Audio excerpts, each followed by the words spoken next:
Magandang araw sa inyo at welcome back sa aking mumunting channel. Para sa episode natin ngayon, ito ang aking 10 things na dapat mong malaman sa Kia Sonet. Give me sense.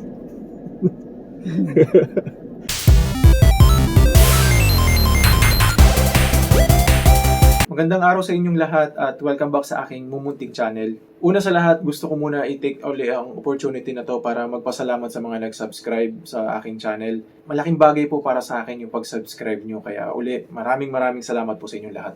Para sa episode na to, magbabahagi lang ako ng kaalaman na dapat nyong malaman para sa mga nagbabala kumuha ng Sonet at para na din sa mga Sonet owners na hindi gaano aware sa mga bagay-bagay na nagre-revolve sa mundo ng Kia Sonet. Ito nga pala yung mga kaalaman or mga impormasyon na nalikom ko sa tulong na rin ng mga kapwa Sonet owners. In short, these are contributions from the Kia Sonet community. Sa nagawa kong list, medyo mahaba kasi, so hahatiin ko siya sa kada 10 kada episode na i-upload. Hopefully ma-attain ko yung goal na yon and hopefully makatulong din itong list na ginagawa ko para sa inyo. So now without further ado, let's begin. Number 1, simulan ko lang muna sa pintura niya. Ang shade o ang pagiging pearl niya sa color name na Snow White Pearl ay hindi kasing tulad ng mga pearls na ginagawa ng ibang brands kagaya ng halimbawa yung Toyota for example.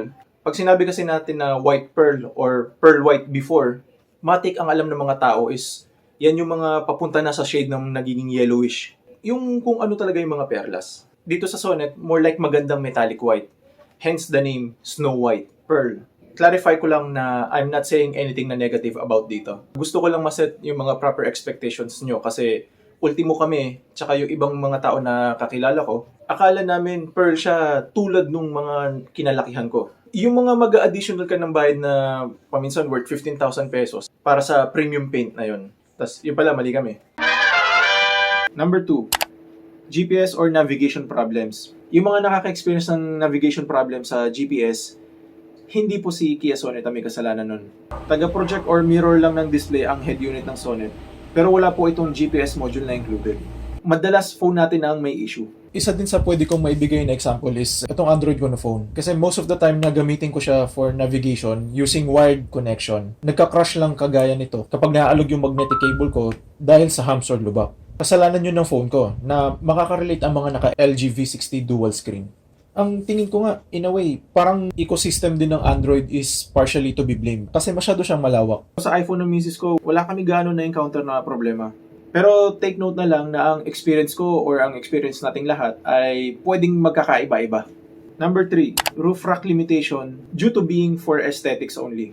As much as possible, iwasan po natin na mag-rely dito or kargahan siya. Kasi ultimo si Kia na mismo naglagay na ng warning na do not load daw, sabi sa dulo ng roof rails ng mga naka-EX at SX. Number 4, limited modification as of the moment like lift kits, etc. Dahil mag 1 year pa lang ang Sonet by the time of this upload, so technically, bago pa lang ang Sonet sa market. Kaya let's give them some time. Number 5, small sized wheels for its wheel well size, pero it has lots of room for possibilities. Kung susumain, mas okay tong may malaking space pa tayong nakikita dito kasi medyo nagko-correlate siya somehow sa possibility na makapaglagay tayo ng bigger wheels. Payo ko lang sa mga magpapalit ng mas malaking gulong. Pag-aralan nyo po maigi yung offset na kukunin nyo. Kasi posibleng mag-grab or kumaskas ang goma nyo sa harapan tuwing iniikot nyo ang manibela. Number 6, no bass at walang Bose sound system na option na dinala dito sa Pilipinas. Sadly, hindi din nila dito sa Pinas yung Bose sound system tulad sa India. Pero the good thing na lang dito is decent naman ang sound quality niya. At hindi tunog lata sa acceptable level ng volume. Pero syempre, wag nyo naman paabutin sa sobrang taas na level, diba? Kasi hindi naman siya ginawa para doon. Number 7, no alarm or yung mga beep sounds na madalas sa mga nasa third-party accessories. Meron lang tunog ng busina para magamit nyo para malocate yung sasakyan nyo. Ang isang pindot ay katumbas ng lock. Pero ang dalawang magkasunod na pindot naman ay yung pan-trigger ng beep sound. Goods siya para malocate nyo by hearing yung course nyo kung sa tingin nyo hindi nyo makita sa sakyan nyo. Number 8, pink ang color ng coolant niya. Ganito ang itsura nung ginagamit nila. At kung sakali na kayo ay kukuha sa kasa, ito ay nabibili sa halagang 340 pesos each sa kanila. Kung halimbawa lang nabibili kayo ng coolant sa labas, wag na wag po tayo maghahalo ng iba-ibang kulay kagaya ng blue at green for example. Kasi dumudumi tignan at paminsan hindi pare-parehas ang pagkakagawa or contents ng kada ibang brands. Worst case scenario, pwede mag-clog yung cooling system ng sasakyan nyo. Number 9, Ito ang brand ng engine oil na ginagamit ng Kasa. Ganito ang ginagamit nila na oils kapag nagpapa-PMS tayo sa kanila. Kung halimbawa uli na bibili kayo sa Kasa nito, ito ay nagkakahalaga ng around 700 pesos each. Hindi ako sure kung iba-ibang prices nito kada Kasa, pero one thing's for sure, prices are subject to change without prior notice. Basta around 700 pesos each ang isa. Number 10. Ganito ang oil filter niya. Ito po ang part number ng oil filter na ginagamit nila para sa Sonet. And it is priced at 649 pesos and 80 centavos sa Kasa. Way back 6 months ago. Sa iba na nakita ko kasi parang mas mahal ang price nila. Pero baka kasi nag-price increase nga naman.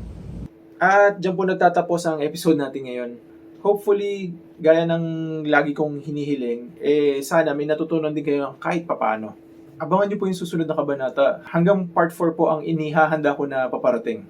Ganun pa rin, mga kaalaman na nalikom ko para sa mga current Kia Sonet owners at para na rin sa mga potential future owners. Kaya hanggang dito na lang muna. Hanggang sa muli. Paalam muna pansamantala.